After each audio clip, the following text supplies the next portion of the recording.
Je suis Linda Miller. Pendant 35 ans, j'ai bâti un empire textile qui approvisionne les principales chaînes de vêtements du continent. Quand mon mari est mort il y a 12 ans, tout le monde pensait que l'entreprise s'effondrerait. Les partenaires pariaient sur mon échec. Les concurrents aiguisaient leurs couteaux, attendant de se partager les restes. Mais je ne me suis pas effondré.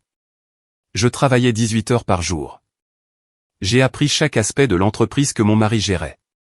J'ai négocié avec les banques, avec les fournisseurs internationaux, avec des clients difficiles qui ne respectaient pas une femme dans ce secteur. J'ai avalé des humiliations qui auraient brisé n'importe qui. Et je n'ai pas seulement maintenu l'entreprise à flot. Je l'ai multipliée par 5. Et savez-vous pour qui j'ai fait tout ça? Pour mes 3 enfants. Pour leur donner la vie que je n'ai jamais eue. Pour qu'ils ne sentent jamais la morsure de la faim comme je l'ai senti enfant. Pour qu'ils aient des opportunités. L'éducation ouvrait des portes partout. Jessica a étudié en Suisse. J'ai payé un MBA qui a coûté plus de 120 000 $. Michael a fait ses études de médecine dans une université privée d'élite. J'ai investi 200 000 $ dans son éducation. Daniel, mon plus jeune fils, a été le seul à choisir une université d'État. Il voulait être enseignant. Les 2 autres se sont moqués de lui pendant des années pour cette décision. Je leur ai tout donné. Maison, voiture, voyage, relations. Chaque fois qu'ils m'appelaient, j'ouvrais mon chéquier. Chaque fois qu'ils avaient un problème, je le résolvais avec de l'argent. Je suis devenu un distributeur automatique de billets ambulants pour mes propres enfants. Mais cette nuit de janvier, assise dans mon bureau vide, regardant les relevés financiers des allocations que je leur avais versées au fil des ans, quelque chose s'est brisé en moi. Je venais de recevoir 3 appels. Tous les 3 le même jour. Jessica voulait 100 000 $ pour rénover sa cuisine. Michael avait besoin de 70 000 $ pour investir dans une affaire avec un ami. Et Daniel, mon Daniel, n'a appelé que pour demander comment allait ma santé. Cette différence m'a frappé comme un marteau. 2 enfants qui ne m'appelaient que lorsqu'ils avaient besoin d'argent. Un qui appelait juste pour prendre de mes nouvelles. C'est à ce moment-là que j'ai pris la décision. Je ferai un test, le test ultime. Je disparaîtrai. Je ferai semblant d'être en faillite, dans la rue, sans rien. Et je frapperai à leur porte pour demander un abri. Je voulais voir qui ouvrirait, qui aurait honte, qui se souviendrait que je suis leur mère avant d'être leur source d'argent. J'ai demandé à Robert, mon avocat de confiance, de garder le secret. Il a essayé de m'en dissuader. Il m'a dit que c'était trop dur, trop risqué pour une femme de 61 ans. Mais j'avais déjà décidé. J'avais besoin de connaître la vérité. J'avais besoin de voir leur cœur nu sans le déguisement que l'argent leur permettait de porter. J'ai mis mes bijoux dans le coffre-fort. J'ai enfilé de vieux vêtements que j'ai trouvés dans une friperie, un manteau gris usé qui sentait la naphtaline, un pantalon taché, des chaussures aux semelles qui se décollaient. Je me suis sali les mains avec de la terre. Je ne me suis pas lavé les cheveux pendant 3 jours. J'ai noué mes affaires dans un sac en plastique déchiré. Je me suis regardé dans le miroir et je n'ai pas reconnu la femme qui me fixait. J'avais l'air d'une sans-abri. J'avais l'air invisible. J'avais exactement l'air qu'il fallait pour que ce test fonctionne. Le plan était simple mais brutal. J'irai à pied jusqu'à leur maison. Je frapperai à leur porte. Je leur dirai que j'avais tout perdu, que j'avais besoin d'un endroit pour dormir. Juste ça, rien de plus. Et j'observerai. J'observerai leurs réactions, leurs paroles, leurs gestes. La vérité fait toujours surface quand les gens n'ont pas le temps de répéter leurs mensonges. Robert m'a procuré un téléphone prépayé. Il m'a dit de l'appeler si quelque chose n'allait pas. Qu'une voiture m'attendrait à 2 rues de là à tout moment. Que l'équipe de sécurité surveillerait à distance. Mais je n'allais pas appeler. Cela devait être réel. Ça devait faire mal. Ça devait être authentique car ce n'est que dans la vraie douleur que le vrai caractère des gens se révèle.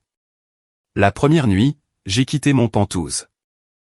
J'ai laissé derrière moi la chaleur, les draps de soie, la vue panoramique sur la ville illuminée.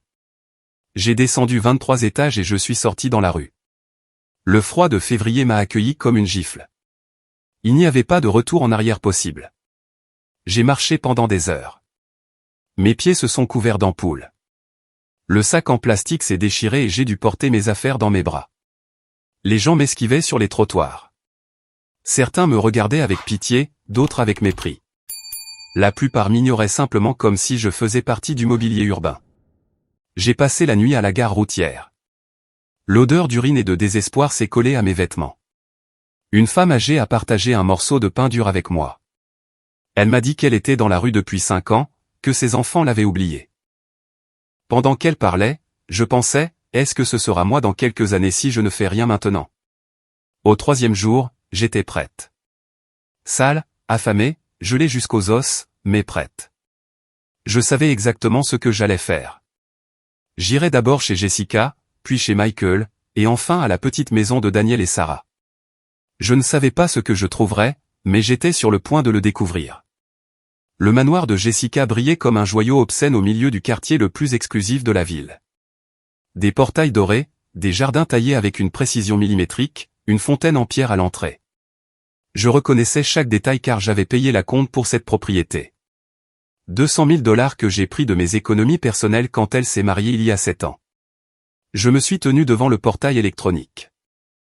Mes jambes tremblaient, non seulement à cause des 3 jours passés à dormir sur des bancs de parc, mais aussi à cause de ce que j'étais sur le point de faire. J'ai appuyé sur le bouton de l'interphone. J'ai entendu le bourdonnement, puis le silence. J'ai appuyé à nouveau. La voix de Jessica est sortie, métallique, à travers le haut-parleur. Elle n'a même pas pris la peine de demander qui c'était. Elle a juste dit d'un ton ennuyé qu'elle n'achetait rien à la porte. Je lui ai dit que c'était moi, sa mère. Il y a eu une longue pause, trop longue. Puis j'ai entendu le clic du portail qui s'ouvrait de quelques centimètres à peine. J'ai poussé le portail et j'ai remonté l'allée en pierre que j'avais moi-même aidé à concevoir. Chaque pas était une ironie douloureuse. La porte d'entrée s'est ouverte avant que j'arrive. Jessica est apparue dans l'encadrement, mais elle n'est pas sortie. Elle est restée là, bloquant l'entrée avec son corps comme si j'étais une vendeuse ambulante agaçante. Elle portait une tenue de sport couleur saumon qui coûtait probablement plus que ce que la plupart des gens gagnent en un mois. Ses cheveux étaient parfaitement coiffés, ses ongles fraîchement faits. Tout en elle criait l'argent, le confort, la superficialité. Elle m'a regardé de haut en bas avec une expression que je n'oublierai jamais. Ce n'était pas de l'inquiétude. C'était du dégoût. « Maman », a-t-elle finalement dit, en traînant le mot comme s'il lui brûlait la langue. « Qu'est-ce que tu fais ici ?» Elle ne l'a même pas demandé. Elle l'a affirmé comme si ma présence était un inconvénient qui nécessitait une explication immédiate. Je lui ai dit la vérité que j'avais préparée. Que j'avais tout perdu. Que l'entreprise avait fait faillite. Que les créanciers avaient pris ma maison. Que j'étais dans la rue depuis 3 jours. Que j'avais juste besoin d'un endroit pour dormir le temps de trouver comment résoudre ma situation. Ma propre fille m'a écouté sans bouger un muscle de son visage. Quand j'ai fini de parler, elle a regardé par-dessus mon épaule vers les maisons voisines. Elle était plus inquiète de savoir qui pourrait me voir debout dans son allée que de ce que je venais de lui dire. Ce geste m'a transpercé comme un couteau rouillé. « Maman, ce n'est pas le bon moment », a-t-elle dit en baissant la voix. Robert a un dîner important avec des partenaires ce soir. Je ne peux pas gérer ce genre de situation en ce moment. Des situations ? Elle m'a qualifié de situation comme si j'étais un problème de plomberie ou une fuite dans le toit. Je l'ai supplié, et je déteste admettre que je l'ai fait, mais j'avais besoin de voir jusqu'où irait sa froideur. Je lui ai dit que ce ne serait que pour une nuit, que je dormirais n'importe où, dans la chambre de la bonne, dans le garage, n'importe où. J'avais juste besoin d'un toit. Jessica a secoué la tête. Ses boucles d'oreilles en diamant ont étincelé avec le mouvement. Ces boucles d'oreilles que je lui avais offertes pour son dernier anniversaire. 5 000 $ de pierres précieuses suspendues aux oreilles d'une fille qui n'avait pas de place pour sa mère dans sa maison de 6 chambres. « Tu ne peux pas rester ici », a-t-elle dit fermement. « Cela nuirait à notre réputation au club. Les voisins parlent. Tu sais comment c'est. De plus, si tu as vraiment des problèmes financiers, la dernière chose dont tu as besoin est d'être entouré de gens qui vont te juger. C'est pour ton bien, maman. Pour mon bien. » Elle a enveloppé son rejet dans une couche de fausses préoccupations maternelles inversées. Comme si elle me rendait service en me claquant la porte au nez. J'ai essayé de faire un pas en avant. Elle a reculé et a fermé la porte jusqu'à ce qu'il ne reste qu'une fente. « Il y a des refuges », a-t-elle dit. Des organisations caritatives. Tu trouveras sûrement quelque chose. Et quand tu auras résolu ta situation, quand les choses iront mieux, on en reparlera. Mais pour l'instant, je ne peux pas t'aider. Je suis désolé. Elle ne le sentait pas. C'était la chose la plus horrible.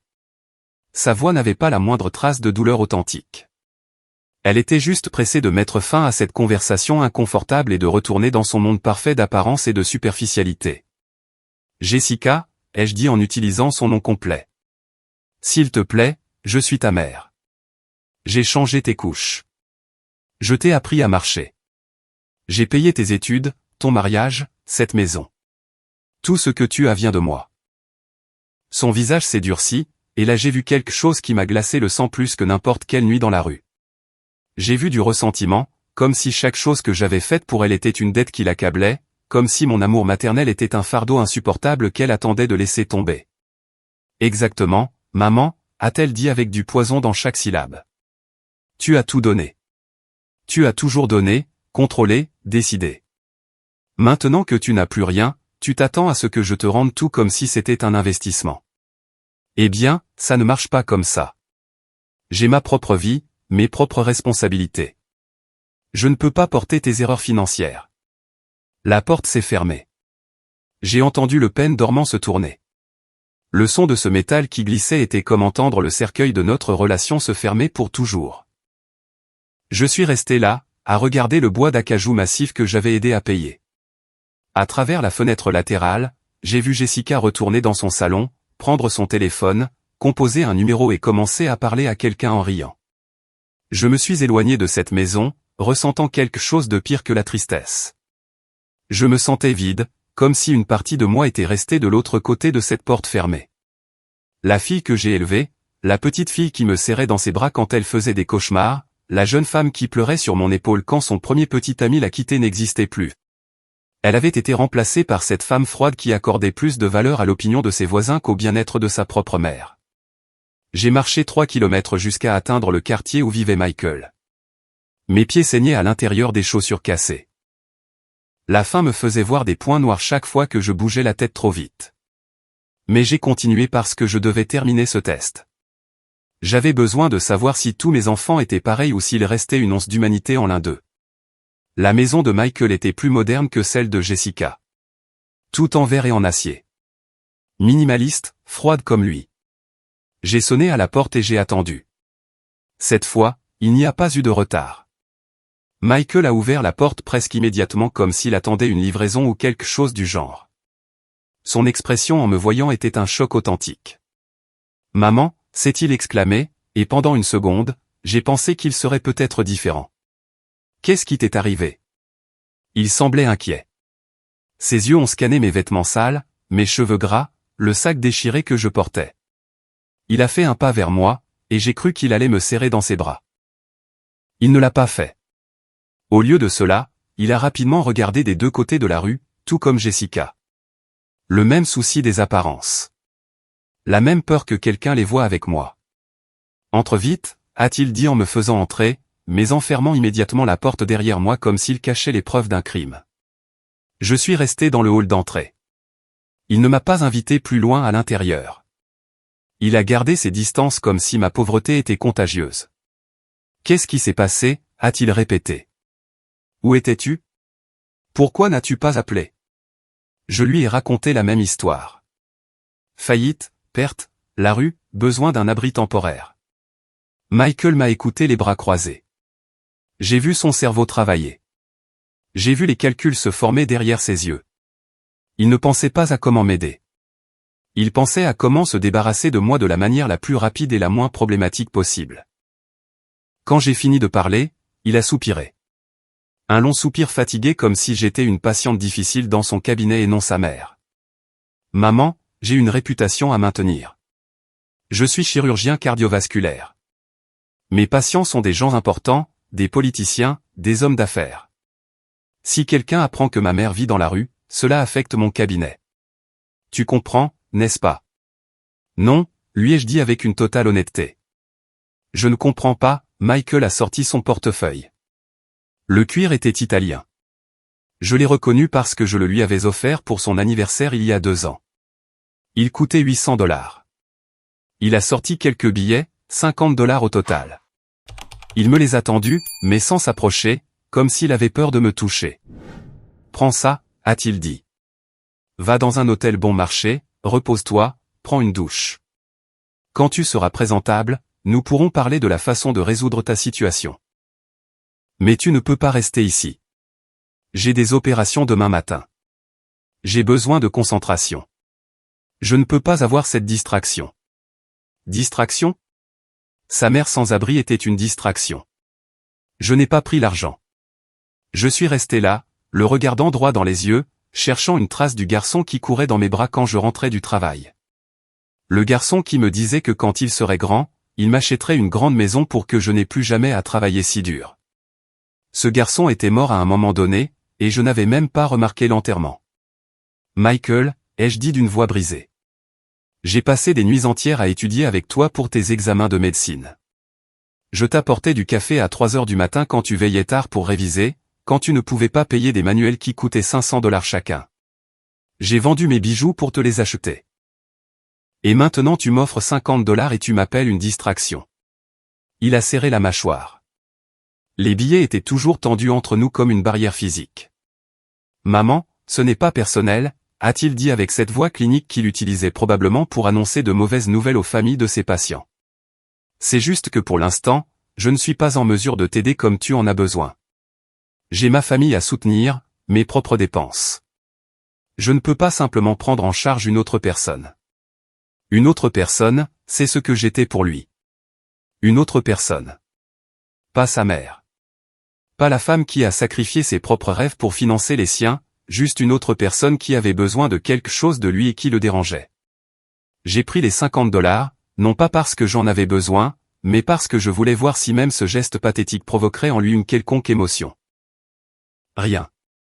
Son visage est resté neutre, professionnel, distant, comme s'il venait de conclure une transaction commerciale désagréable mais nécessaire. Maintenant, j'ai besoin que tu partes, a-t-il dit en désignant la porte. Sérieusement, maman, je dois me lever tôt. Je ne peux pas m'occuper de ça maintenant. Quand tu te seras stabilisé, appelle-moi et nous verrons ce que nous pouvons faire. Mais tu dois comprendre que j'ai aussi mes limites. Il a posé sa main sur mon épaule, non pas avec affection, mais avec fermeté. Il me guidait vers la sortie. Il me poussait littéralement hors de sa vie. Arrivé à la porte, il l'a ouverte et m'a fait signe de sortir. L'air froid de la nuit m'a de nouveau frappé. Prends soin de toi, a-t-il dit. Et honnêtement, maman, tu aurais dû être plus prudente avec tes investissements. À ton âge, tu devrais déjà avoir tout sécurisé. Cela ne devrait pas arriver. Il me blâmait. Il me disait que c'était de ma faute. Que si j'étais dans la rue, c'est parce que j'avais été irresponsable. Le fils dont j'avais payé les $200 000 d'études me donnait des leçons de gestion financière tout en me mettant à la porte de sa maison. La porte s'est fermée. Cette fois, je n'ai pas entendu le peine dormant car Michael avait déjà disparu à l'intérieur de sa maison avant même que j'aie fini de descendre les marches du porche. Il n'est même pas resté pour s'assurer que je m'éloignais en toute sécurité. Il a simplement fermé et est parti. Je suis resté sous la lumière jaunâtre du lampadaire du jardin. Les $50 étaient froissés dans ma main. Je les ai regardés comme s'ils étaient du poison. Ce papier sale était ce que valait ma relation avec mon fils. $50, moins que ce qu'il dépensait probablement pour n'importe quel dîner. J'ai mis l'argent dans ma poche. Je l'utiliserai plus tard, non pas pour moi, mais pour me rappeler que cela s'était produit, que c'était réel, que mes 2 enfants aînés m'avaient rejeté le même jour sans même scier. 2 portes fermées, 2 enfants perdus. Il m'en restait un. Daniel, mon plus jeune fils, celui qui a choisi d'être enseignant quand tout le monde lui disait que c'était un gaspillage de talent, celui qui a épousé Sarah, une fille d'une famille humble qui nettoyait des bureaux quand ils se sont rencontrés, celui que toute la famille regardait avec un mélange de pitié et de dédain. Je dois avouer quelque chose qui me fait honte. Je les avais aussi regardés de haut, pas ouvertement, mais intérieurement. Quand Daniel m'a présenté Sarah, je m'attendais à plus. Je m'attendais à une fille de bonne famille. Je m'attendais à des relations utiles. Je m'attendais à quelqu'un qui élèverait le statut de mon fils, pas à quelqu'un qui le maintiendrait dans la médiocrité économique. Lors des réunions de famille, Jessica et Michael faisaient des commentaires blessants. Ils disaient des choses comme « quel dommage que Daniel se soit contenté de si peu. Ou, imagine s'il avait rencontré quelqu'un d'ambitieux. Et je ne les défendais pas. Je restais silencieuse. Je laissais ces mots empoisonnés flotter dans l'air sans les contredire. Sarah le remarquait toujours. Elle voyait comment son sourire diminuait chaque fois que Jessica parlait de ses voyages en Europe ou quand Michael mentionnait ses patients millionnaires. Elle voyait comment Daniel lui serrait la main sous la table, lui donnant une force silencieuse. Et moi, je détournais le regard. Maintenant, en marchant vers leur petite maison dans un quartier ouvrier, loin des manoirs de mes autres enfants, je sentais le poids de ma propre hypocrisie. J'avais jugé Sarah parce qu'elle n'avait pas d'argent. Je l'avais trouvée insuffisante, et elle le savait probablement. Probablement à chaque fois qu'elle me voyait, elle pouvait sentir ma déception silencieuse.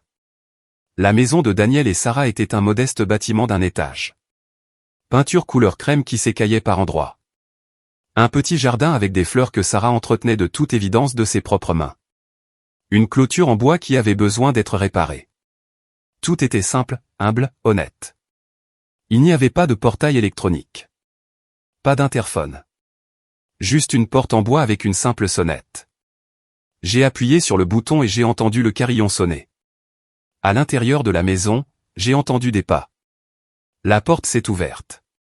Sarah est apparue devant moi. Elle portait un pull en tricot vert olive qu'elle avait probablement fait elle-même. Ses cheveux étaient attachés en une simple queue de cheval. Pas de maquillage, pas de bijoux à l'exception de son alliance, qui était un fin anneau d'argent qui coûtait probablement moins de $100 quand ils l'ont acheté. Ses yeux se sont agrandis en me voyant. Linda, s'est-elle exclamée, en utilisant mon prénom, comme elle l'a toujours fait. Elle ne m'a jamais appelée belle-mère ou madame, juste Linda. Au début, cela m'avait agacé. Cela me semblait un manque de respect. Maintenant, je comprenais que c'était sa façon d'essayer de se connecter avec moi d'égal à égal. Mon Dieu, qu'est-ce qui vous est arrivé, a-t-elle dit immédiatement, et sans attendre de réponse, elle m'a prise par le bras et m'a fait entrer. La chaleur de la maison m'a enveloppé. Ça sentait la nourriture faite maison, le pain fraîchement cuit, un vrai foyer. Daniel, a-t-elle crié vers l'intérieur de la maison. Viens vite, c'est ta mère. Daniel est apparu de ce qui semblait être la cuisine. Il portait une simple chemise grise et un vieux jean. Quand il m'a vu, son visage a traversé un arc-en-ciel d'émotions, surprise, inquiétude, douleur, et quelque chose d'autre que je n'avais pas vu sur les visages de Jessica et Michael.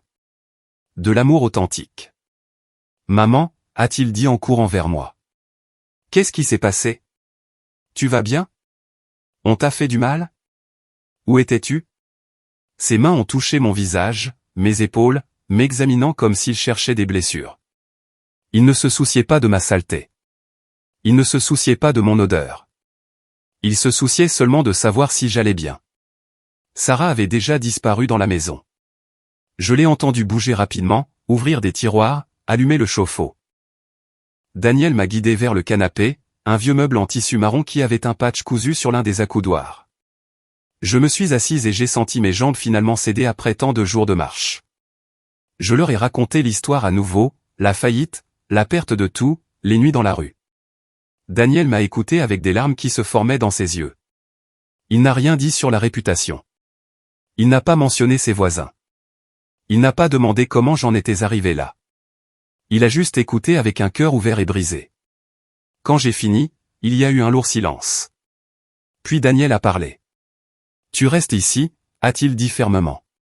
Ce n'est pas négociable, maman. C'est ta maison maintenant. Sarah est revenue avec des serviettes propres et des vêtements. J'ai fait chauffer de l'eau pour que tu te laves, a-t-elle dit avec un doux sourire. Nous n'avons pas de baignoire, juste une douche, mais l'eau est chaude. Ensuite, tu mangeras quelque chose. Tu as l'air très maigre. Mais vous n'avez pas de place, ai-je protesté faiblement, bien que mon cœur explosait déjà d'une émotion que je ne pouvais nommer. Vous n'avez qu'une seule chambre. Nous dormirons dans le salon, a dit Daniel sans hésiter. Tu prends le lit. Nous n'allons pas discuter de ça. Non, ai-je insisté. Je peux dormir dans le salon. Vous avez besoin de votre intimité. Sarah s'est agenouillée devant moi. Ses yeux bruns me regardaient avec une chaleur que je ne méritais pas. Linda, a-t-elle dit doucement. Vous êtes la mère de Daniel. Vous êtes de la famille. La famille ne dort pas sur le canapé quand il y a un lit de disponible. S'il vous plaît, laissez-nous faire ça pour vous. Laissez-nous faire ça pour vous, m'a déchiré. Mes autres enfants m'avaient offert de l'argent et des excuses. Ce couple qui n'avait presque rien m'offrait tout ce qu'ils avaient sans condition ni reproche. Je me suis lavé dans leur petite salle de bain qui avait des carreaux ébréchés et un rideau de douche rapiécé. L'eau chaude tombait sur ma peau sale et je me suis laissé pleurer là où personne ne pouvait me voir. Je ne pleurais pas pour les jours passés dans la rue. Je pleurais pour les années que j'avais gaspillées à valoriser les mauvaises choses. J'ai pleuré parce que mes 2 enfants aînés à qui j'ai donné des châteaux m'ont fermé leurs portes. Et mon plus jeune fils, qui vivait dans cette humble maison, m'a ouvert la sienne en grand. Quand je suis sorti de la salle de bain, Sarah avait mis des vêtements propres sur le lit. C'étaient les siens. Un pantalon de survêtement gris doux et un sweatshirt marron clair. Ils étaient un peu grands pour moi car Sarah était plus grande que moi, mais ils étaient propres et sentaient l'adoucissant bon marché et le soin authentique. À la petite table à manger, qui tenait à peine dans l'espace entre le salon et la cuisine, une assiette de nourriture m'attendait. Soupe de légumes maison, toast, un verre de jus d'orange. Rien d'élaboré, rien de cher, mais préparé avec amour et servi avec dignité. Daniel et Sarah se sont assis avec moi. Ils ne m'ont pas regardé avec pitié pendant que je mangeais. Ils ont parlé de choses normales, des élèves de Daniel, de la façon dont l'un d'eux avait enfin appris à lire après des mois d'efforts. Sarah a parlé des fleurs dans le jardin qui commençaient à germer malgré le froid. Ils m'ont traité comme une personne, pas comme une tragédie. Après le dîner, alors que Sarah débarrassait la vaisselle, j'ai entendu Daniel lui dire à voix basse de le rejoindre dans la cuisine. Il pensait que je ne pouvais pas les entendre, mais les murs fins de cette maison ne gardaient aucun secret. Je me suis assise sur le canapé en faisant semblant de regarder la vieille télévision qu'ils avaient, mais chaque fibre de mon être était concentrée sur l'écoute de leur conversation. Nous n'avons pas assez d'argent pour subvenir aux besoins de 3 personnes, a chuchoté Daniel. Le salaire couvre à peine nous 2. Je sais, a répondu Sarah. Sa voix était calme, sans panique. J'y ai déjà pensé. Il y a eu un silence. Puis j'ai entendu le son indubitable d'un tiroir qui s'ouvre. On peut vendre les alliances, a dit Sarah. On n'en a pas vraiment besoin. Ce ne sont que des symboles. Notre mariage ne dépend pas de 2 morceaux de métal. Mon cœur s'est arrêté. Ils parlaient de vendre leurs alliances, les seuls bijoux qu'ils possédaient, les symboles de leur engagement, pour moi. Non, a dit Daniel. Mais sa voix ne semblait pas convaincante. Elle semblait déchirée. Ces alliances signifient quelque chose pour toi. Elles signifient que nous nous aimons, a répondu Sarah. Et nous continuerons à nous aimer avec ou sans elles. Ta mère a besoin de nous maintenant. C'est plus important que n'importe quel symbole. Demain, j'irai au prêteur sur gage. Ils nous donneront probablement environ $300. Avec ça, on achète de la nourriture pour le mois et on verra comment on s'en sort. $300. C'est tout ce que leurs alliances vaudraient chez un prêteur sur gage, et ils étaient prêts à les céder sans y penser à 2 fois. Pendant ce temps, Jessica avait des boucles d'oreilles de $5000 suspendues à ses oreilles et ne m'a pas laissé entrer dans sa maison. Michael portait un portefeuille de $800 et m'a donné $50 comme si c'était une aumône généreuse. Je t'aime, ai-je entendu Daniel dire. Sa voix était brisée. Je ne sais pas ce que j'ai fait pour te mériter. Rien, a répondu Sarah avec tendresse. Il ne s'agit pas de mériter. Il s'agit de choisir de faire ce qui est juste. Ta mère t'a élevé. Elle t'a éduqué. Maintenant, c'est à notre tour de prendre soin d'elle. C'est comme ça que fonctionnent les vraies familles. J'ai fermé les yeux très fort. Les larmes coulaient sur mes joues de manière incontrôlable. Cette femme que j'avais regardée avec dédain. Cette femme qui nettoyait des bureaux pour aider aux dépenses parce que le salaire d'enseignant de Daniel n'était pas suffisant. Cette femme que je considérais comme insuffisante pour mon fils. Elle était la seule personne au monde qui comprenait le vrai sens de la famille. Ils sont retournés dans le salon. J'ai rapidement essuyé mes larmes et j'ai fait semblant d'être concentré sur les nouvelles. Sarah m'a apporté une couverture couleur moutarde tricotée à la main. C'est celle de ma grand-mère, a-t-elle dit en la posant sur mes jambes. Elle m'a toujours tenu au chaud. J'espère qu'elle le fera pour vous aussi. Cette nuit-là, malgré mes protestations, ils m'ont emmené dans la chambre. C'était une petite pièce avec un lit double, une vieille armoire et une commode à la peinture écaillée. Les draps étaient en simple coton blanc, lavés si souvent qu'ils étaient doux comme de la soie. Sur la table de chevet, il y avait une photo de leur mariage. Daniel dans un costume qui était clairement emprunté. Sarah dans une simple robe blanche qu'elle avait probablement achetée dans un magasin discount. Tous deux souriaient d'un bonheur si pur que cela faisait mal à regarder. « Reposez-vous, s'il vous plaît », a dit Daniel en m'embrassant sur le front comme il le faisait quand il était enfant. « Demain, nous trouverons quoi faire, mais ce soir, dormez simplement en paix. Vous êtes en sécurité ici. » Ils sont partis, fermant la porte derrière eux. Je suis resté seul dans cette pièce qui sentait la lavande bon marché et l'espoir. Je me suis allongé dans ce lit. C'était le seul luxe que ce couple possédait, et qu'il me donnait sans réserve. Je n'arrivais pas à dormir. Chaque fois que je fermais les yeux, je voyais le visage de Jessica me claquer la porte au nez.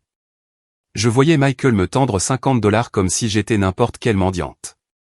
Et puis je voyais Sarah agenouillée devant moi, m'appelant en famille avec des yeux pleins de compassion authentique. Vers minuit, j'ai entendu du mouvement dans le salon. Je me suis levé en silence et j'ai entrouvert la porte de quelques centimètres. J'ai vu Daniel et Sarah s'installer sur le petit canapé. Ils ne tenaient pas bien. Daniel était pratiquement suspendu à une extrémité. Sarah se blottissait contre lui, essayant de ne pas tomber. « Désolé », a chuchoté Daniel. « Je sais que c'est inconfortable. »« Je vais bien », a répondu Sarah. « Pense juste à ta mère qui dort au chaud et en sécurité. Ça vaut n'importe quel inconfort. » Ils sont restés silencieux un moment. Puis Daniel a repris la parole. « Je suis désolé de ne pas pouvoir te donner plus. Je suis désolé que tu vives comme ça. Tu mérites une grande maison, de belles choses, une vie plus facile. » La réponse de Sarah m'a anéanti. « Daniel, j'ai exactement ce que je veux. Je t'ai, toi. Nous avons la santé. Nous avons des emplois. Nous avons un toit. Et maintenant, nous pouvons aider quelqu'un qui a besoin de nous. Ce n'est pas peu. C'est tout. C'est tout. » Ces 3 mots contenaient plus de sagesse que tous les diplômes universitaires que j'avais payés. Cette femme, avec ses vêtements simples et sa maison modeste, comprenait quelque chose que mes enfants riches avaient oublié ou n'avaient jamais appris, que la vraie richesse ne se mesure pas en dollars, mais dans la capacité de donner quand on n'a rien. Je suis retourné au lit, et cette fois, j'ai pleuré. J'ai pleuré à chaudes larmes, étouffant le son dans l'oreiller pour qu'ils ne m'entendent pas. J'ai pleuré pour les années que j'ai passées à construire un empire pour des enfants qui ne valorisaient rien d'autre que l'argent. J'ai pleuré d'avoir si mal jugé Sarah. J'ai pleuré d'avoir presque perdu l'occasion de connaître le vrai cœur de mon plus jeune fils. Mais j'ai aussi pleuré de soulagement parce qu'au milieu de cette épreuve douloureuse, j'avais trouvé quelque chose que je pensais avoir perdu pour toujours. La preuve que l'amour authentique existait encore, que la gentillesse n'était pas morte, que tous mes enfants ne s'étaient pas transformés en monstres égoïstes. Le lendemain matin, je me suis réveillé à l'odeur de café bon marché et de pain grillé. Je me suis levé et j'ai trouvé Sarah dans la cuisine en train de préparer le petit déjeuner. Elle portait le même pull que la veille. C'était probablement le seul qu'elle avait pour l'hiver. Ses cheveux étaient coiffés dans la même simple queue de cheval, sans prétention, sans masque. « Bonjour », a-t-elle dit en souriant en me voyant. « J'espère que vous avez bien dormi. Il y a du café si vous voulez. » Elle m'a versé une tasse du café le moins cher qui existait probablement sur le marché, et il avait un goût de gloire. Nous nous sommes assis ensemble à la petite table. Daniel était déjà parti à l'école. Il devait arriver tôt pour préparer sa classe. Sarah m'a regardé par-dessus sa tasse. Il y avait quelque chose dans ses yeux, une détermination tranquille. « Linda, sachez que tant que vous aurez besoin d'être ici, c'est votre maison. Peu importe combien de temps, 1 mois, 1 an, peu importe. Nous n'allons pas vous mettre à la porte. » Ces mots étaient si différents de ceux de Jessica et Michael qu'ils ne semblaient presque pas appartenir à la même langue. « Je vous en suis reconnaissante, » ai-je réussi à dire, « mais je ne peux pas prendre votre chambre indéfiniment. »« Vous ne nous la prenez pas » a-t-elle répondu. « Nous la partageons. C'est comme ça que ça marche quand quelqu'un est en difficulté. On partage ce qu'on a. » Elle m'a regardé droit dans les yeux. « Je sais que je n'ai jamais été assez bien pour vous, » a-t-elle dit avec une honnêteté brutale qui m'a transpercé. « Je sais que vous vouliez plus pour Daniel, une femme avec de l'argent, avec des relations, avec une éducation universitaire. Je ne suis qu'une fille qui nettoie des bureaux et s'occupe des fleurs. Sarah, ai-je commencé à dire, mais elle a levé la main. Ce n'est pas grave, a-t-elle continué. Je comprends, mais je veux que vous sachiez quelque chose. J'aime votre fils plus que tout ce que j'ai jamais aimé dans ma vie. Et même si nous n'avons jamais beaucoup d'argent, même si nous ne vivons jamais dans un manoir, je vais m'assurer qu'il sache chaque jour qu'il est aimé, valorisé et respecté. Et maintenant, vous aussi. Ces mots m'ont complètement brisé. Toute la façade que j'avais maintenue pendant ces jours s'est effondrée comme un bâtiment pourri. J'ai commencé à pleurer là, à cette petite table, en buvant du café bon marché dans une tasse ébréchée. J'ai pleuré comme je n'avais pas pleuré depuis des décennies. Sarah s'est levée et m'a serré dans ses bras. Elle n'a rien dit. Elle n'a pas essayé de me réconforter avec des mots vides de sens. Elle m'a juste tenu pendant que je m'effondrais. Son pull a absorbé mes larmes et elle m'a simplement laissé ressentir tout ce que j'avais besoin de ressentir. Quand j'ai enfin pu parler, je lui ai dit la vérité. Vous aviez raison. Je n'ai jamais pensé que vous étiez assez bien. Je vous ai regardé et j'ai vu la pauvreté. J'ai vu les limitations. J'ai vu tout ce que vous n'étiez pas au lieu de voir tout ce que vous êtes, et j'avais si profondément tort que j'en ai honte. Sarah s'est raclé la gorge et m'a regardé avec ses yeux bruns pleins d'une maturité que je n'avais pas malgré mes 61 ans. Les gens font des erreurs, a-t-elle dit simplement. Ce qui compte, c'est ce que nous faisons après l'avoir réalisé. Elle a pris mes mains dans les siennes. Elles étaient rugueuses à cause du travail. Elle avait des ongles courts, non vernis, avec des traces de terre en dessous parce qu'elle avait travaillé dans le jardin. Des mains qui travaillent, des mains honnêtes, des mains qui valaient plus que toutes les manucures parfaites de Jessica. Je veux que vous sachiez quelque chose, ai-je continué. Quand tout cela sera terminé, quand j'aurai résolu ma situation, je vais vous dédommager pour tout. Je vous le promets. Elle a secoué la tête doucement. Je ne veux pas de dédommagement, Linda. Nous ne tenons pas les comptes. Nous sommes une famille. C'est tout. Ce mot encore, famille. Jessica et Michael l'avaient utilisé comme excuse pour justifier tout ce que je leur donnais. Tu es de la famille, disaient-ils quand ils avaient besoin d'argent. Tu es notre mère, argumentait-il quand ils voulaient quelque chose. Mais quand j'ai eu besoin d'eux, ce même mot a disparu de leur vocabulaire. Sarah utilisait ce mot différemment. Pour elle, famille signifiait responsabilité. Ça signifiait sacrifice. Ça signifiait ouvrir des portes au lieu de les fermer. J'ai passé la journée à aider dans la maison. J'ai insisté.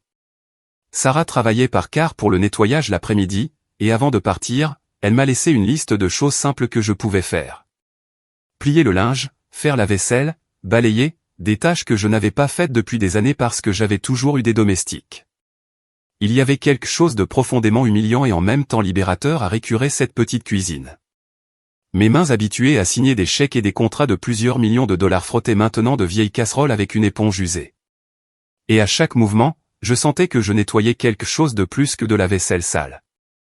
Je nettoyais des années d'arrogance.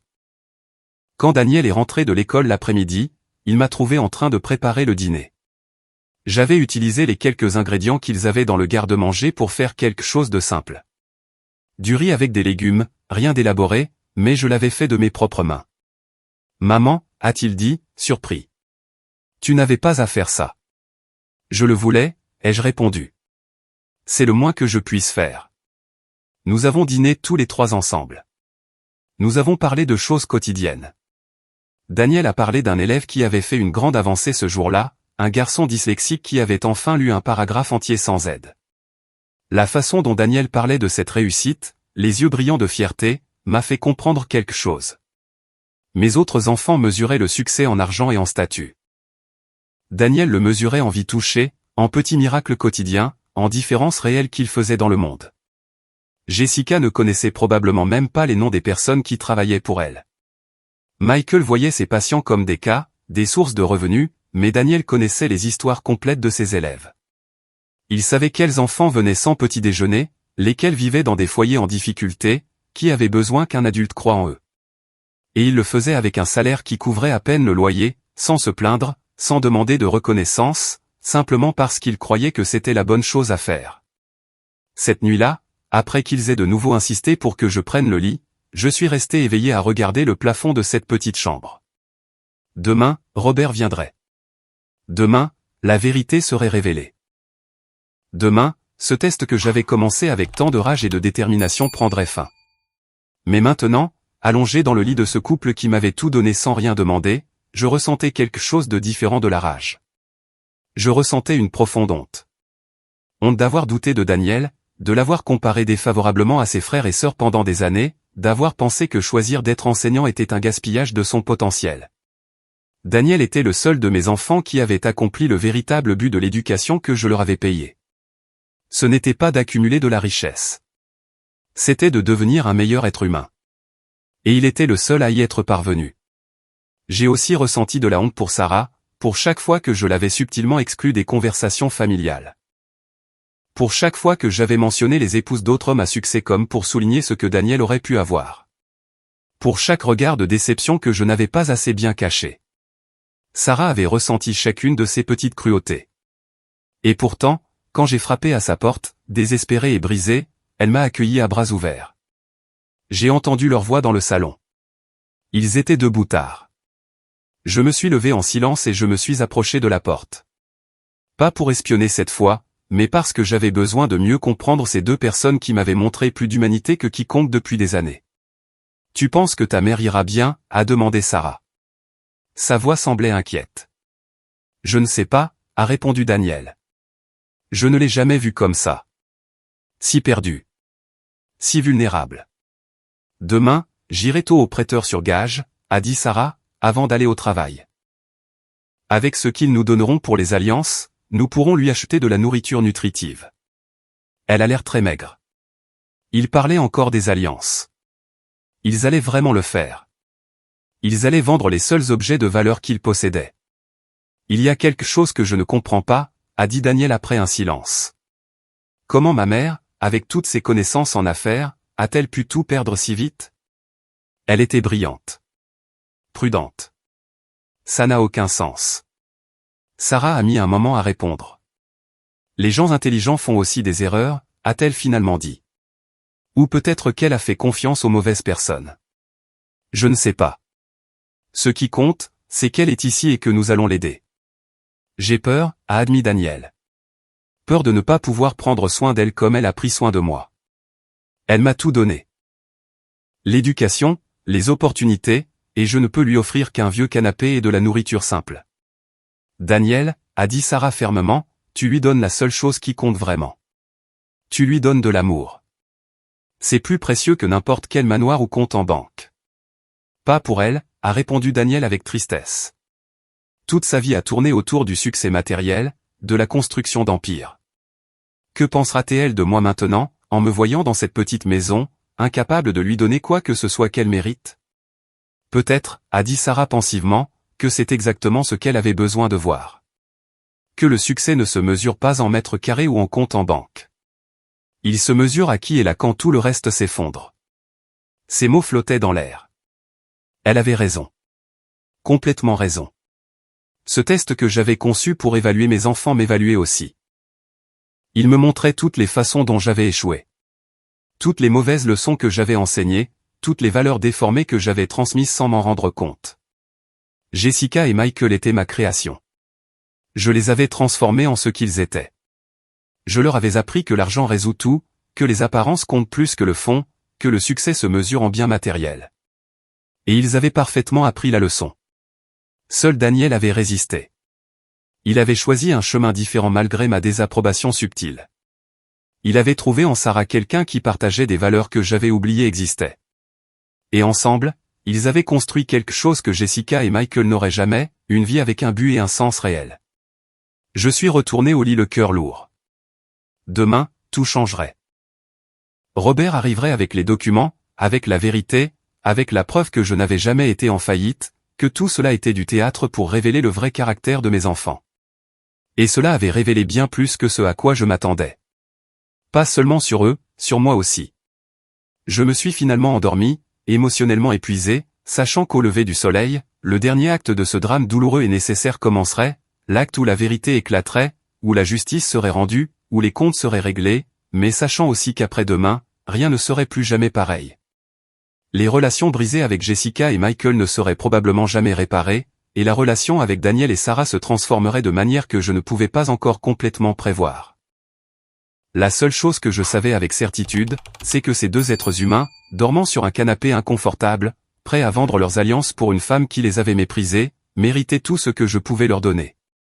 Et demain, je le leur donnerai. 6h56, je me suis réveillé avant l'aube. Le téléphone prépayé que Robert m'avait donné était caché dans la poche intérieure de mon manteau sale. Je l'ai sorti les mains tremblantes. Il était 5h30 du matin. J'ai composé le numéro que j'avais mémorisé. Robert a répondu à la deuxième sonnerie. « Linda » a-t-il dit d'une voix endormie mais alerte. « Tu vas bien ? Il s'est passé quelque chose ? » « Je vais bien » ai-je chuchoté pour ne pas réveiller Daniel et Sarah.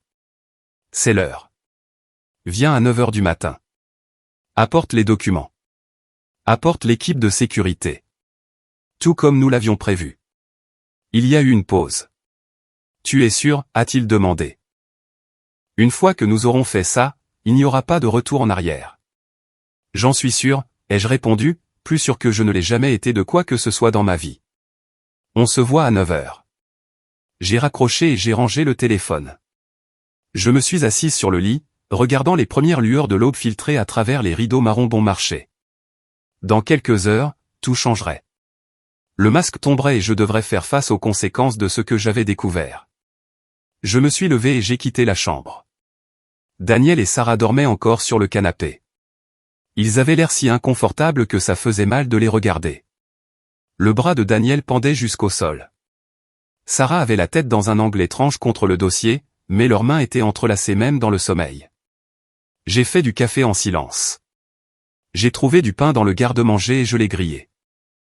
J'ai mis la table du mieux que j'ai pu. De petits actes de service qui étaient tout ce que je pouvais leur offrir dans ce dernier moment avant que la vérité n'explose. Sarah s'est réveillée la première. Elle m'a vu dans la cuisine et a souri de ce sourire fatigué mais authentique. « Vous vous êtes levé tôt » a-t-elle dit en s'étirant doucement pour ne pas réveiller Daniel. Je n'arrivais pas à dormir, ai-je admis. Je réfléchissais. Elle s'est approchée et a accepté la tasse de café que je lui offrais. « À quoi pensiez-vous » a-t-elle demandé, curieuse mais sans insister. « À vous deux » ai-je répondu honnêtement. « À ce que vous avez fait pour moi. À ce que vous êtes prêt à faire. » Sarah a pris une gorgée de café. Ses yeux m'ont étudié par-dessus la tasse. Il y avait quelque chose dans son regard, une intelligence tranquille qui suggérait qu'elle en savait peut-être plus qu'elle ne le laissait paraître. « Linda » a-t-elle dit lentement. « Puis-je vous demander quelque chose ?»« Bien sûr » ai-je répondu, bien que mon cœur se soit mis à battre plus vite. « Vous n'êtes pas obligé de répondre si vous ne le voulez pas » a-t-elle continué. « Mais quelque chose ne colle pas. Une femme comme vous, avec votre expérience, votre intelligence. Comment avez-vous tout perdu si vite? Et pourquoi êtes-vous venu à pied jusqu'à nos maisons au lieu de demander de l'aide d'une autre manière? » Je suis resté figé. Sarah me regardait avec une expression qui n'était pas accusatrice, mais curieuse. Elle attendait que je dise quelque chose, que j'explique les incohérences que son esprit vif avait détectées. Avant que je puisse répondre, Daniel s'est réveillé avec un grognement, son dos lui faisant clairement mal après la nuit sur le canapé. « Bonjour » a-t-il dit en se frottant le cou. « Quelle heure est-il » ? « Presque 7 heures » a répondu Sarah, mais ses yeux n'ont pas quitté les miens. Nous discutions. Daniel s'est levé et s'est approché de nous. Il a remarqué la tension dans l'air. « Quelque chose ne va pas » a-t-il demandé, regardant entre nous deux.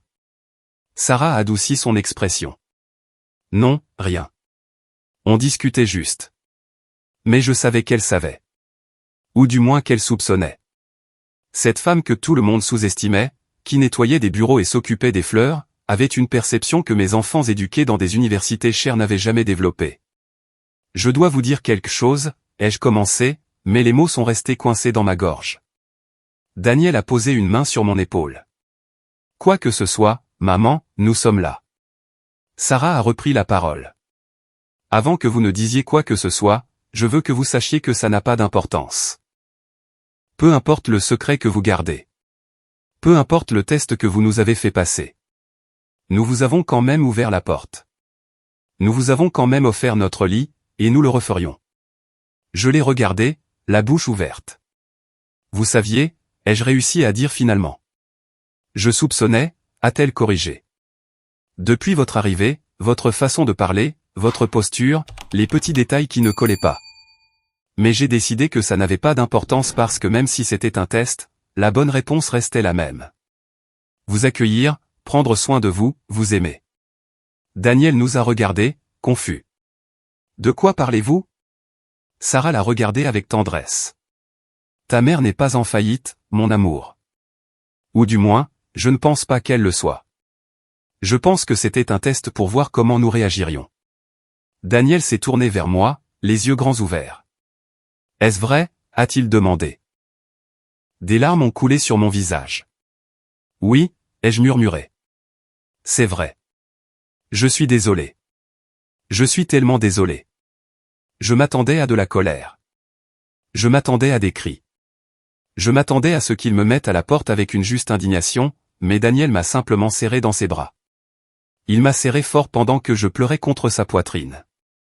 Pourquoi? A-t-il finalement demandé. Pourquoi as-tu fait ça? Parce que j'avais besoin de savoir, ai-je répondu entre deux sanglots.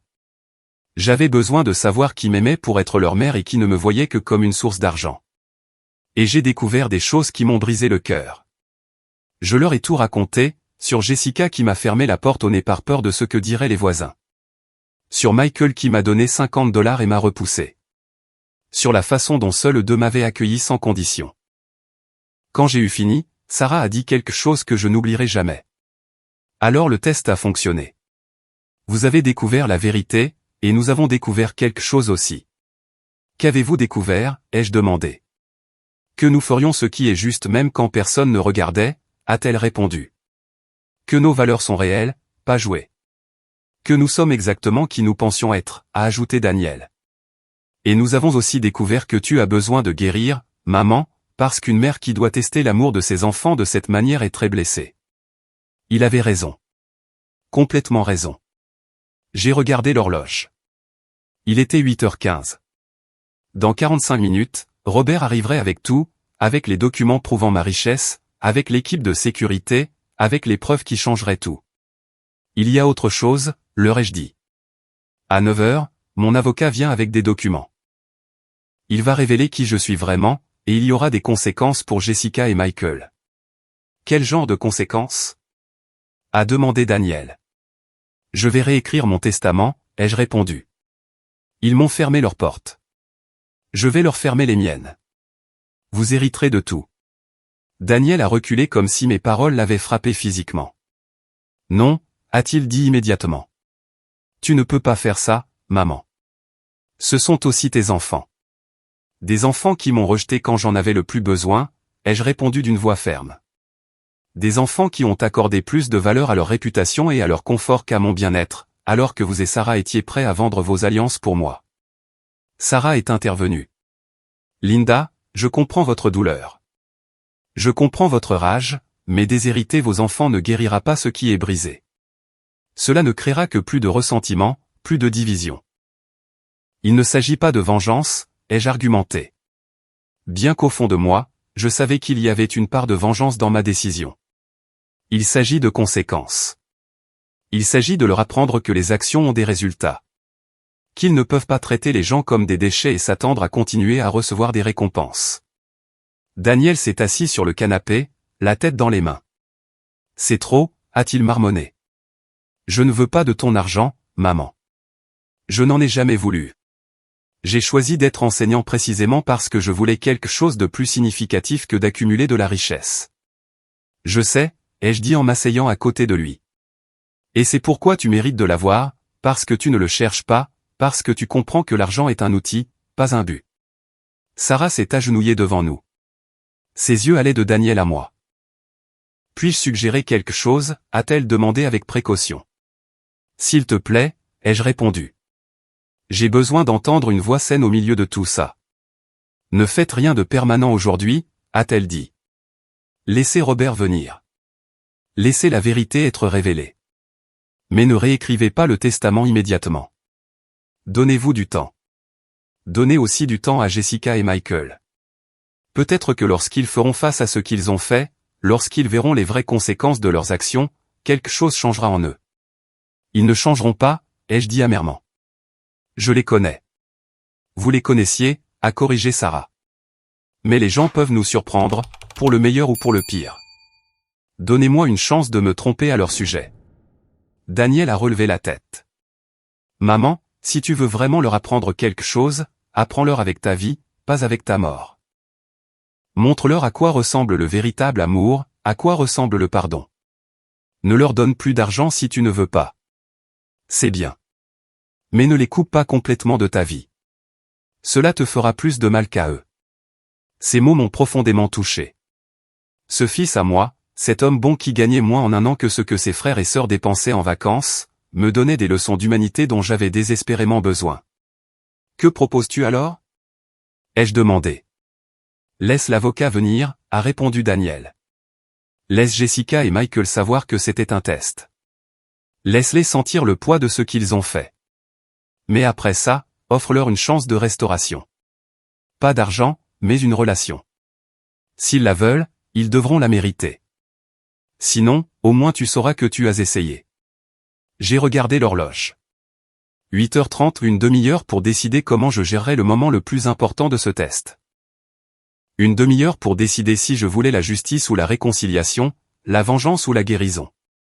Je vais appeler Robert, ai-je finalement dit. Je vais lui dire de venir, mais de ne pas apporter les documents du testament. Seulement ceux qui prouvent ma véritable identité. Sarah a souri. C'est un bon début.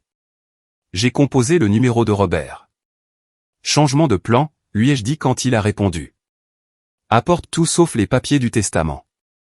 Ce sera une confrontation, pas une exécution. Compris, a-t-il répondu. Nous serons là dans 20 minutes. J'ai raccroché et j'ai regardé Daniel et Sarah. Je ne sais pas si je peux leur pardonner, ai-je admis. Je ne sais pas si je pourrai un jour regarder Jessica et Michael de la même manière. Vous n'avez pas à le savoir aujourd'hui, a dit Sarah. Le pardon n'est pas un interrupteur qu'on allume et qu'on éteint. C'est un chemin, parfois long et douloureux, mais il vaut la peine d'être parcouru. Les 20 minutes suivantes se sont écoulées dans un silence intense.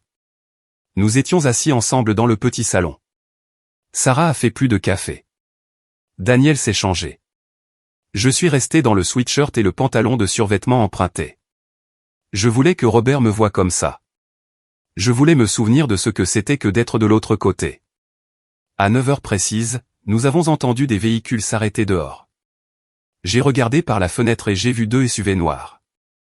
Robert est sorti du premier avec son assistant.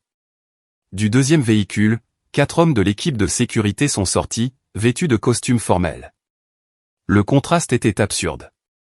Cette humble maison dans ce quartier ouvrier soudainement envahi par ce déploiement de pouvoir et d'argent. Les voisins ont commencé à jeter un coup d'œil par leurs fenêtres. Certains sont sortis dans leur cour pour voir ce qui se passait. J'ai ouvert la porte avant qu'ils ne puissent frapper. Robert m'a regardé et, un instant, ne m'a pas reconnu. Puis ses yeux se sont agrandis. « Mon Dieu, Linda » a-t-il murmuré.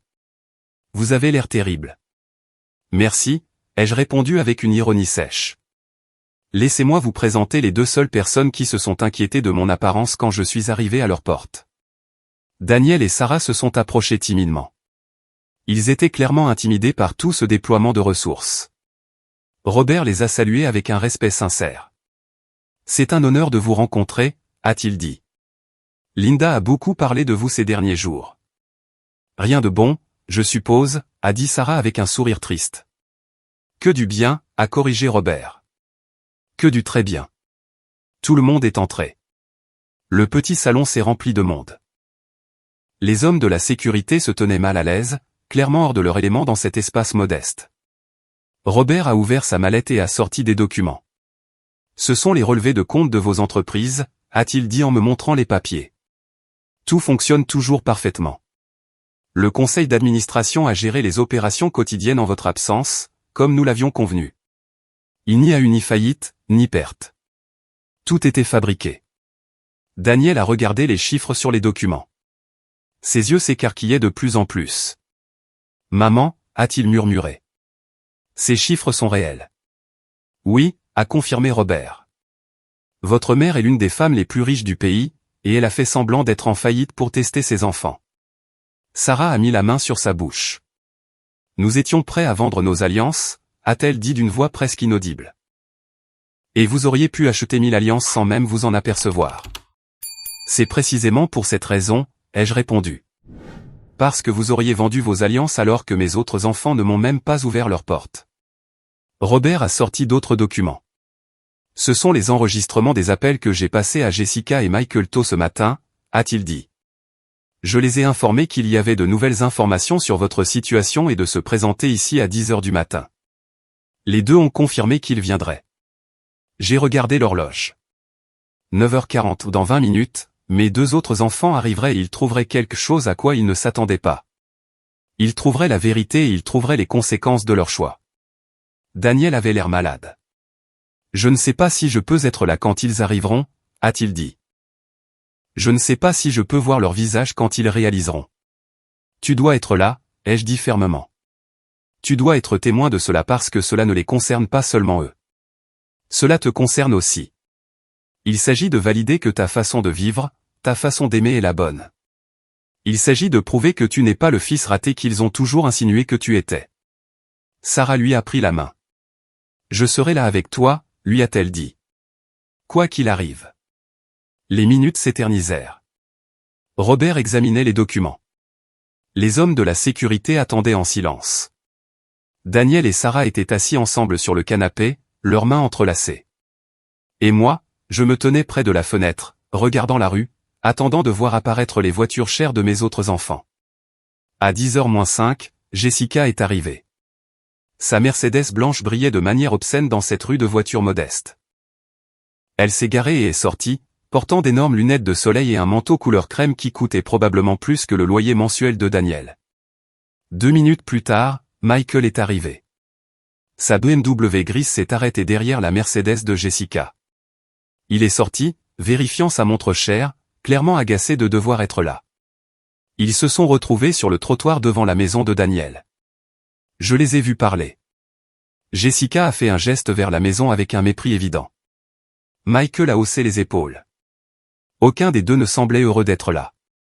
Ils ont marché ensemble vers la porte. Je pouvais entendre leur voix avant même qu'ils ne frappent. Pourquoi l'avocat de maman nous rendrait-il visite ici, a demandé Jessica avec un dégoût évident. Dans la maison de Daniel. C'est ridicule. Je n'en ai aucune idée, a répondu Michael. Mais faisons ça vite. J'ai une opération à 13h. Ils ont frappé à la porte. Daniel m'a regardé avec la panique dans les yeux. J'ai hoché la tête. Il a pris une profonde inspiration et a ouvert. L'expression sur les visages de Jessica et Michael en voyant Daniel était une gêne à peine dissimulée. « Qu'est-ce que tu fais ici ?» a demandé Jessica, comme si Daniel était un intrus dans sa propre maison. « J'habite ici », a répondu Daniel d'une voix tremblante. « C'est ma maison. » Jessica est entrée sans attendre d'invitation. Michael l'a suivie. Leurs yeux ont balayé la petite pièce avec un mépris mal dissimulé. Ils ont vu Robert avec son costume cher. Ils ont vu les hommes de la sécurité. Ils ont vu les documents éparpillés sur la table. Et puis ils m'ont vu. Jessica s'est figée. « Maman » s'est-elle exclamée. « Qu'est-ce que tu fais ici ?» Elle s'est tournée vers Robert. « Vous nous aviez dit que vous aviez des informations sur la situation de notre mère, pas qu'elle serait ici. » « Oh, elle est bien là » a dit Robert d'un ton que je ne lui avais jamais entendu. Froid, professionnel. Dévastateur. Michael m'a regardé de haut en bas. Je portais toujours les vêtements empruntés de Sarah. Mes cheveux n'étaient toujours pas coiffés professionnellement. J'avais toujours l'air pauvre. « As-tu trouvé de l'argent pour venir jusqu'ici ?» a-t-il demandé avec ce ton condescendant qu'il utilisait probablement avec les patients indigents. Je n'avais pas besoin d'argent, ai-je répondu. J'étais déjà là. Je suis ici depuis 3 jours, depuis que j'ai frappé à vos portes pour demander un abri. Le silence qui a suivi était absolu. J'ai vu comment leur cerveau traitait l'information, comment les pièces commençaient à s'emboîter. J'ai frappé à ta porte en premier, Jessica, ai-je continué. Je t'ai dit que j'avais tout perdu, que j'avais besoin d'un endroit pour dormir, et tu m'as claqué la porte au nez parce que tu avais peur de ce que diraient les voisins du club. Jessica a pâli. Je ne savais pas que c'était vraiment toi, a-t-elle commencé à dire. tu ressemblais à une sans-abri. Je pensais que c'était une sorte d'arnaque. C'était moi, ai-je dit fermement. Ta mère, sale et désespérée. Et tu t'en fichais. Je me suis tourné vers Michael. Et toi, tu m'as tendu $50 comme si j'étais une mendiante agaçante. Tu m'as dit que ça nuisait à ta réputation, que j'étais une distraction. Michael a ouvert la bouche, mais aucun son n'en est sorti. Son visage était passé de l'arrogance à l'horreur. Mais Daniel et Sarah, ai-je dit en désignant le couple assis sur le canapé, ont ouvert leur porte immédiatement. Ils m'ont donné leur lit, leur nourriture, leur chaleur, sans poser de questions, sans se soucier des apparences. Ils étaient prêts à vendre leurs alliances pour m'aider. Jessica a enfin trouvé sa voie. C'était un piège, a-t-elle accusé. Vous nous avez tendu un piège. Je vous ai fait passer un test, ai-je corrigé. Un test que vous avez échoué de manière spectaculaire. Robert est intervenu. Permettez-moi de clarifier la situation financière de votre mère. Il a sorti les documents et les a posés sur la table. Linda Miller n'est pas en faillite. Elle n'a rien perdu. Ses entreprises fonctionnent avec des bénéfices records. Ses comptes sont intacts. Sa valeur nette est actuellement d'environ 58 millions de dollars. Le chiffre a flotté dans l'air comme une bombe. Jessica et Michael ont regardé les documents sans pouvoir entièrement traiter ce qu'ils voyaient. Tout cela était joué, a continué Robert. Votre mère a fait semblant de tout perdre pour voir comment vous réagiriez, pour voir qui l'aimerait sans argent, qui se soucierait de son bien-être avant leur image personnelle. Jessica s'est laissée tomber sur une chaise. Son visage était blanc comme du papier. Michael est resté debout, raide, comme en état de choc. Daniel s'est levé du canapé. Sa voix tremblait quand il a parlé. Vous m'avez traité comme un raté pendant des années. Comme si choisir d'être enseignant était une honte pour la famille. Comme si Sarah n'était pas assez bien parce qu'elle n'avait ni argent ni nom. Vous me regardiez avec pitié, avec mépris. Jessica a essayé d'interrompre, mais Daniel a levé la main. Non, c'est mon tour de parler. Pendant des années, je vous ai entendu faire des commentaires blessants. Je vous ai entendu rire de mon salaire. Je vous ai entendu comparer vos maisons, vos voitures, vos vies avec la mienne, comme si j'avais échoué à quelque chose de fondamental. Des larmes coulaient sur le visage de Daniel, mais sa voix se renforçait. Et quand maman est apparue à ma porte, sale et effrayée, je n'ai même pas hésité parce que c'est comme ça qu'ils m'ont élevé. Aimer sans condition, aider sans demander. Et vous deux, vous avez eu la même éducation, les mêmes parents, les mêmes leçons, mais vous avez choisi quelque chose de différent. Sarah s'est levée à côté de lui. Sa voix était calme mais ferme. Vous me détestiez. Je le sais. Parce que je n'étais pas assez bien pour votre frère. Parce que je nettoyais des bureaux et que je n'avais pas de diplôme universitaire. Mais quand votre mère a eu besoin d'aide, quand vous l'avez rejeté, nous l'avons accueilli, et nous le referions. Jessica a finalement réagi. Elle a commencé à pleurer. Pas des larmes silencieuses, mais des sanglots bruyants et dramatiques. Je suis désolée, a-t-elle crié. Je ne savais pas. Je pensais que c'était une étrangère.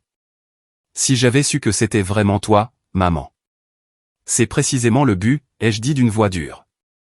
Il fallait que je sois une étrangère pour que tu me traites comme ça. Mais je suis toujours ta mère, et si j'avais vraiment été sans abri, je méritais quand même plus de compassion que ce que tu m'as montré. Michael a trouvé sa voix. Ce n'est pas juste. Tu nous as mis dans une position impossible. Tu nous as trompés. Je vous ai mis dans une position de choix, ai-je corrigé. Un choix que Daniel a réussi sans même y penser. Vous avez échoué non pas parce que vous ne saviez pas que c'était moi. Vous avez échoué parce que vos valeurs sont pourries jusqu'à la moelle. Robert s'est raclé la gorge. Linda m'avait demandé d'apporter des documents pour modifier son testament afin de déshériter complètement Jessica et Michael et de tout laisser à Daniel et Sarah. Jessica a cessé de pleurer instantanément. Ses yeux se sont agrandis d'horreur. Tu ne peux pas faire ça, a-t-elle dit. Je peux, ai-je répondu. Et j'avais bien l'intention de le faire. M'avait demandé, a repris Michael, saisissant le temps passé. Daniel et Sarah m'ont convaincu de ne pas prendre cette décision aujourd'hui, ai-je expliqué. Ils m'ont dit de vous donner une chance, que le pardon est un chemin, pas un événement. Merci, a murmuré Jessica en regardant Daniel. Merci. Ne me remercie pas, a dit Daniel froidement. J'aurais laissé maman vous déshériter. C'est Sarah qui a plaidé pour la pitié. La femme que vous méprisiez. Jessica s'est tournée vers Sarah. Je suis désolée, a-t-elle dit. Je suis désolée de t'avoir maltraité. Je suis désolée pour tout. Sarah l'a regardé longuement. Vous ne me croyez pas encore, a-t-elle finalement dit. Vous avez peur de perdre votre héritage. Mais quand cette peur passera, quand vous serez de retour dans votre manoir et votre vie confortable, vous me mépriserez à nouveau parce que vous n'avez pas changé. Vous avez juste peur. Les mots de Sarah étaient comme des couteaux de précision. Jessica a ouvert la bouche pour protester mais s'est arrêtée parce qu'elle savait que c'était vrai. Je me suis tournée vers mes 3 enfants. Voici ce qui va se passer, ai-je dit. Je ne vais pas changer mon testament aujourd'hui, mais je ne vais pas non plus continuer à être votre banque personnelle. Les allocations sont terminées. Les sauvetages financiers sont terminés. Si vous voulez mon argent quand je mourrai, vous devrez d'abord mériter une vraie relation avec moi. Qu'est-ce que ça veut dire ? A demandé Michael. Ça veut dire thérapie familiale, a répondu Robert. Ça veut dire un vrai travail sur vos relations. Ça veut dire démontrer pendant des années, pas des jours ou des semaines, que vous avez vraiment changé. Et si vous ne le faites pas, le testament sera réécrit et tout ira à Daniel et Sarah. Jessica et Michael se sont regardés. Je pouvais voir les calculs se former dans leur esprit. Ils évaluaient si l'effort en valait la peine, si simuler le changement pendant des années était un investissement qui rapportait suffisamment. Et cela m'a de nouveau brisé le cœur parce que même maintenant, même après tout, ils continuaient à penser en termes transactionnels. Il y a autre chose que je dois dire, ai-je continué. Et c'est la chose la plus importante. Daniel, Sarah, approchez-vous, s'il vous plaît. Ils se sont levés et se sont dirigés vers moi. J'ai pris leurs mains dans les miennes. Vous deux, vous m'avez montré quelque chose que j'avais oublié existait. Vous m'avez montré un amour authentique, un vrai sacrifice, des valeurs qui ne s'achètent ni ne se vendent. Et bien que je ne vais pas réécrire mon testament aujourd'hui, je vais faire quelque chose tout de suite. J'ai regardé Robert. Le paquet que nous avons préparé, ai-je dit. Apportez-le. Robert a souri et a sorti une épaisse enveloppe de sa mallette. Il l'a tendue à Daniel. Ouvre-la, lui ai-je dit. Les mains tremblantes, Daniel a ouvert l'enveloppe. À l'intérieur se trouvaient des documents juridiques et un chéquier. Il a lu à voix haute. Acte de propriété. Ses yeux se sont agrandis. Maman, qu'est-ce que c'est ? C'est l'acte de propriété d'une maison, ai-je expliqué. Une vraie maison avec 3 chambres, 2 salles de bain, un grand jardin pour que Sarah puisse planter toutes les fleurs qu'elle veut, dans un quartier sur près de l'école où tu travailles. Je l'ai acheté il y a 2 jours quand j'ai su ce que vous étiez prêt à faire pour moi. Daniel a regardé le document sans croire ce qu'il voyait. On ne peut pas accepter ça, a-t-il dit. C'est trop. Ce n'est pas un cadeau, ai-je précisé. C'est une reconnaissance. C'est ma façon de dire que j'ai vu ce que vous avez fait. Que je valorise votre caractère plus que je n'ai jamais valorisé les diplômes universitaires de vos frères et sœurs. Sarah pleurait en silence. Linda, a-t-elle murmuré.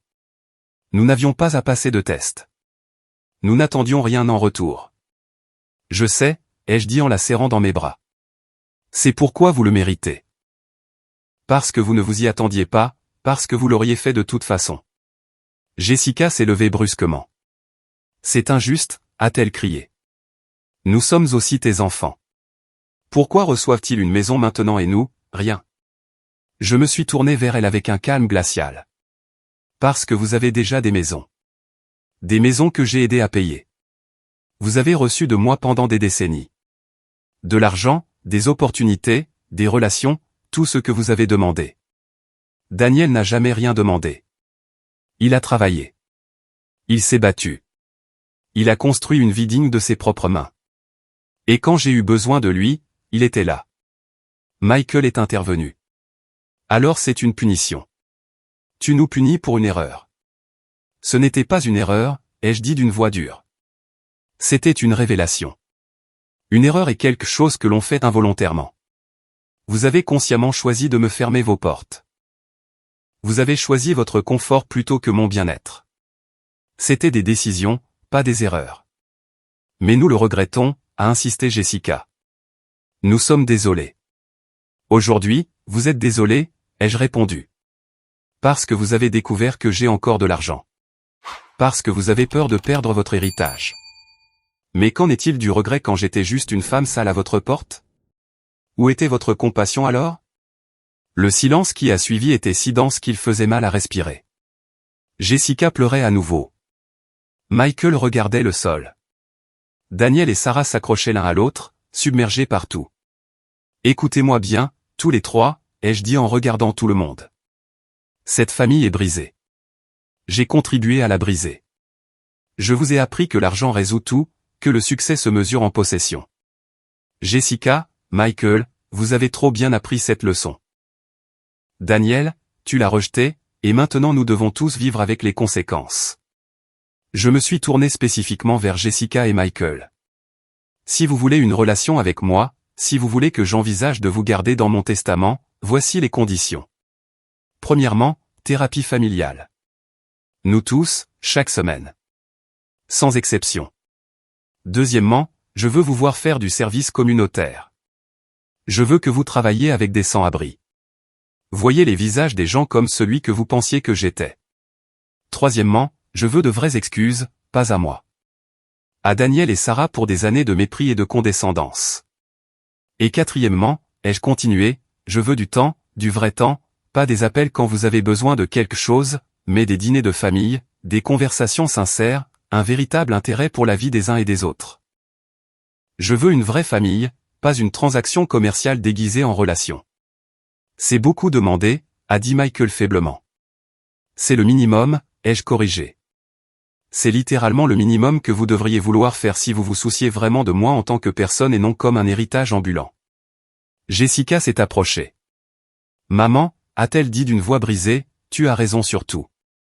Je suis devenu quelqu'un d'horrible, quelqu'un que tu n'as jamais voulu que je sois, et je ne sais pas si je peux changer, mais je veux essayer. Pas pour l'argent, mais parce que j'ai vu mon avenir quand j'ai fermé cette porte. Je me suis vu devenir une vieille femme seule dans un manoir vide, et ça m'a terrifié. C'était la première chose authentique que je l'entendais dire depuis des années. Peut-être y avait-il de l'espoir. Peut-être pas. Le temps le dirait. Michael s'est également approché. Je veux aussi essayer, a-t-il dit. Je ne sais pas comment réparer ça, mais je veux apprendre. Je les ai regardés tous les deux. Le scepticisme devait être évident sur mon visage car Jessica a ajouté, je sais que tu ne nous crois pas, et c'est normal. Nous n'avons pas gagné ta confiance, mais donne-nous la chance de la reconstruire. S'il te plaît. J'ai regardé Daniel. C'était lui qui avait le plus souffert de leur dédain. Qu'en penses-tu, lui ai-je demandé.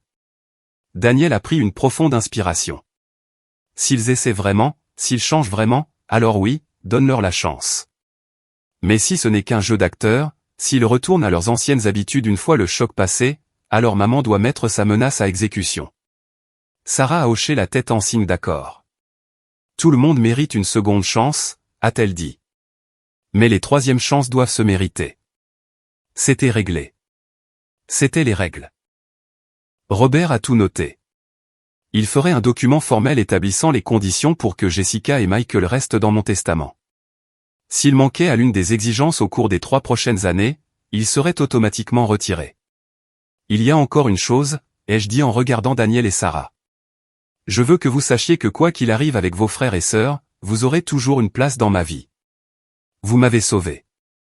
Pas de la rue, car je n'y étais jamais vraiment, mais de devenir quelqu'un de si amer et cynique que j'aurais perdu foi en l'humanité. Sarah m'a serré dans ses bras. Vous nous avez sauvés aussi, a-t-elle murmuré.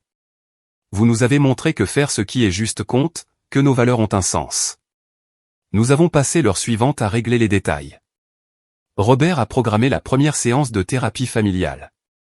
Jessica et Michael se sont engagés à respecter les conditions. Ils ont signé des documents.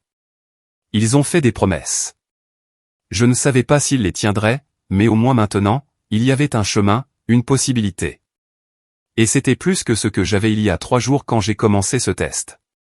Quand enfin tout le monde est parti, quand la maison est retournée au silence, je me suis assise sur le vieux canapé avec Daniel et Sarah à mes côtés. Je suis désolé de vous avoir jugé, ai-je dit à Sarah en lui prenant la main. Je suis désolé pour toutes les années où je vous ai fait sentir inférieur. Je suis désolé pour chaque regard de déception. Chaque commentaire blessant que je n'ai pas arrêté. Vous étiez exactement ce dont Daniel avait besoin. Vous étiez exactement ce dont cette famille avait besoin. Et j'étais trop aveugle pour le voir. Sarah m'a serré la main. Le pardon ne se demande pas, Linda. Il s'offre. Et je vous pardonne parce que je comprends. Vous aviez peur pour votre fils. Vous vouliez le meilleur pour lui. Seulement, votre définition du meilleur était erronée. Ma définition de tout était erronée, ai-je admis. J'ai bâti un empire mais j'ai failli perdre la seule chose qui compte vraiment. La famille, la connexion authentique, l'amour sans condition. Daniel a passé son bras autour de mes épaules. Tu ne l'as pas perdu, maman. Nous sommes toujours là. Et maintenant tu sais qui nous sommes vraiment. C'est un cadeau. Il avait raison. Ce test horrible et nécessaire m'avait apporté la clarté. De la douleur, oui, mais aussi de la clarté. Je savais exactement où j'en étais avec chacun de mes enfants. Je savais qui m'aimait avec ou sans argent. Je savais qui sacrifierait quelque chose de réel pour moi. Et je savais aussi autre chose. Je savais que l'argent que j'avais passé ma vie à accumuler n'était qu'un outil, rien de plus. Il n'achetait pas l'amour. Il n'achetait pas la loyauté. Il n'achetait pas les choses qui comptaient vraiment. Ce qui comptait était assis à côté de moi sur un vieux canapé dans une petite maison. C'était un enseignant au salaire modeste et sa femme travailleuse. C'étaient des gens qui valorisaient plus les fleurs dans le jardin que les diamants aux oreilles. C'était une vraie famille. Debout à la porte de cette modeste maison il y a 3 jours, sale et rejeté par 2 de mes enfants, je pensais avoir touché le fond. Mais je me trompais. J'avais trouvé quelque chose de plus précieux que tout l'argent de mes comptes en banque. J'avais trouvé le chemin du retour vers ce qui compte vraiment. Et bien que le chemin à parcourir avec Jessica et Michael soit incertain, au moins maintenant je connaissais la vérité. Et la vérité, aussi douloureuse soit-elle, valait mieux que l'illusion confortable dans laquelle j'avais vécu. L'argent achète beaucoup de choses, pensais-je en regardant ce petit salon humble. Mais il n'achète pas les portes qui s'ouvrent quand on en a le plus besoin. Il n'achète pas les mains qui vous tiennent quand vous tombez. Il n'achète pas l'amour qui vous accueille sans poser de questions. Ces choses ne viennent que du cœur. Et les seuls cœurs assez grands pour me donner cela étaient ici, dans cette maison, en ce moment. Et cela valait plus que 58 millions de dollars.